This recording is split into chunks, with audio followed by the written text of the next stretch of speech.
రేవతి వాళ్ళ ఆయనతో ఫోన్ మాట్లాడడం కోసమని చెప్పి బయటికి వస్తూ ఉంటుంది. ఇంతలో అక్కడ ఉన్న రుద్రాని ఎవరు తిను ఎవరో తెలుసుకోవాలి ఖచ్చితంగా అని చెప్పేసైతే అనుకుంటూ రేవతి వెనకాతల వస్తూ ఉంటుంది. ఇంతలో అక్కడ ఉన్న రేవతిని చూసి ఒక్కసారిగా షాక్ అయిపోతూ ఉంటుంది. రాహుల్ చూసావా? వీళ్ళు ఎంత నాటకం ఆడుతున్నారో రేవతిని ముసుగు వేసి మరీ ఇక్కడికి తీసుకొని వచ్చారు కదా! ఇప్పుడు వీళ్ళందరికీ ఎలా బుద్ధి చెప్తానో చూడు. ఆ రేవతి మీద ఒక దొంగతనం నేరాన్ని పెట్టేసి అప్పుడు ఇంట్లో ఉన్న వాళ్ళందరికీ ముసుగు వేసుకొని వచ్చింది ఎవరో తెలియచేస్తాను అని చెప్పేసైతే అనుకుంటూ దొంగతనంగా అయితే రూమ్‌లోకి వెళ్తూ ఉంటుంది. ఇంతలో అక్కడ ఉన్న ఒక నక్లీస్‌ని తీసి ఆ నక్లీస్‌ని రేవతి హ్యాండ్ బ్యాగ్‌లో అయితే పడేస్తూ ఉంటుంది.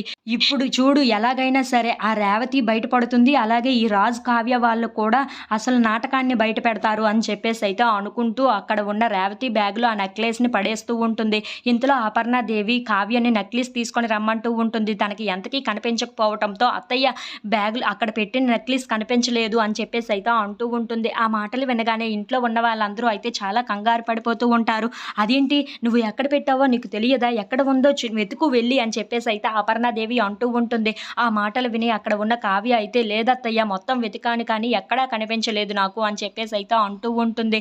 ఇంతలో అక్కడ ఉన్న రుద్రాని మాత్రం నువ్వు ఎక్కడ పెట్టావో ఏమో కానీ ఎవరో దొంగలు కూడా వచ్చి ఉండాలి కదా! కొత్తగా ఇంట్లోకి కొంతమంది వచ్చారు కదా! వాళ్ళు తీశారో ఏమో ఒక్కసారి చెక్ చేస్తే సరిపోతుంది కదా! అని చెప్పేసైతే అంటూ ఉంటుంది. ఆ మాటలు వినగానే అక్కడ ఉన్న అపర్ణాదేవి, కావ్య, రాజ్ వాళ్ళు అయితే ఒక్కసారిగా షాక్ అయిపోతూ ఉంటారు. ఇంతలో అక్కడ ఉన్న రుద్రాని మాత్రం అవును ఇంట్లోకి కొత్త మనుషులు వచ్చారు కదా! మనం కూడా చాలా జాగ్రత్తగా ఉంటే మంచిది. వాళ్ళు ఎటువంటి వాళ్ళో మనకి తెలియదు. అందుకే ఇప్పుడు వాళ్ళని కూడా చెక్ చేస్తే చాలా బాగుంటుంది. అలా అయితేనే మన నెక్లెస్ దొరుకుతుందేమో అని నాకు అనిపిస్తుంది. మీకు నచ్చితే అలా చేయండి లేదంటే లేదు అని చెప్పేసైతే అంటూ ఉంటుంది. ఆ మాటలు విని కావ్య, రాజు చాలా కంగారు పడిపోతూ ఉంటారు.